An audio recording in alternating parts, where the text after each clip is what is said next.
stupid.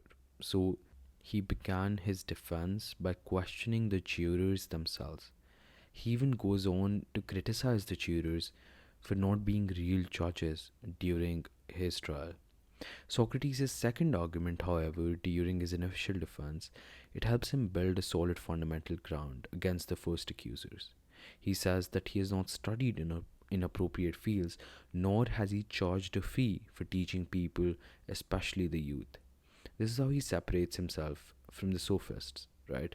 They were a group of people who charged others for teaching them the art of rhetoric. Athenians hated sophists, they loathed them. And they were basically against Socrates and his way of teaching people because they thought that he was a sophist as well. Let's take a deeper dive into what Socrates talked about the corruption of the youth charge, because that conversation really highlights the Socratic method for us, right? Socrates and Meletus agree that it is of great importance that all young men be as good as possible. Socrates asks who improves the youngs and says that Meletus charges Socrates as the harm of the young. After a brief period of time, Meletus finally answers. He says the laws. So the laws basically improve the young and make them good.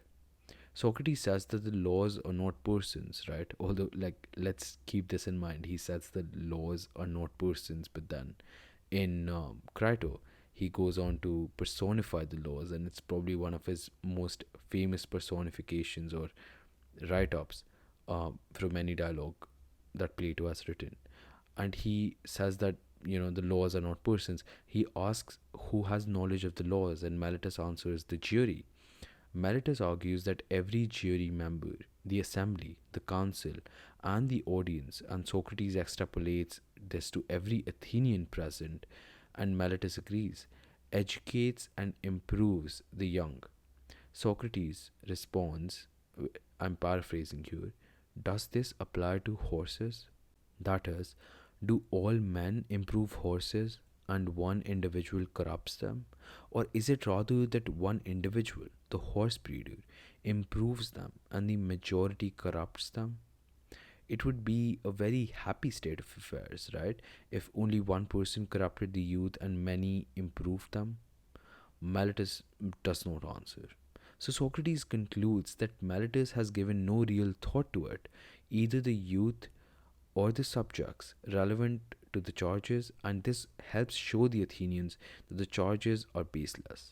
So, this is how he keeps on asking Meletus questions, and Meletus keeps answering, and so Socrates keeps on building on those questions and finally arrives to a decision or to an inference which the Athenians can easily accept because they were there during this whole discourse. And this is the perfect execution of the Socratic method. Socrates then continues, is it better for a man to live among good or wicked fellow citizens? Do not the wicked do some harm to those who are ever closest to them, whereas good people benefit those who are ever closest to them? Meletus affirms this. He says, yes, Socrates. Socrates then says, does the man exist who would rather be harmed than benefited by his associates? Meletus answers, well, of course not. So you accuse me of corrupting the young and making them worse willingly or unwillingly. Meletus answers, willingly. Right? Socrates responds, are you so much wiser at your age than I am at mine that you understand that wicked people always do some harm to their closest neighbors while good people do them good? But I have reached such a pitch of ignorance that I do not realize this. And here Socrates is basically 70 plus, right? Namely, that if I make one of my associates wicked, I run the risk of being harmed by him, so that I do such a great evil deliberately. Either I do not corrupt the young, or if I do, it is unwillingly, and you are lying in either case. So he basically throws out the charge, right? And this is amazing because then he has one less charge to deal with. But apart from that, it clearly shows that he reaches deep down into the question and then removes it on the basis of how weird or how irrelevant the charge sounds when you break it down.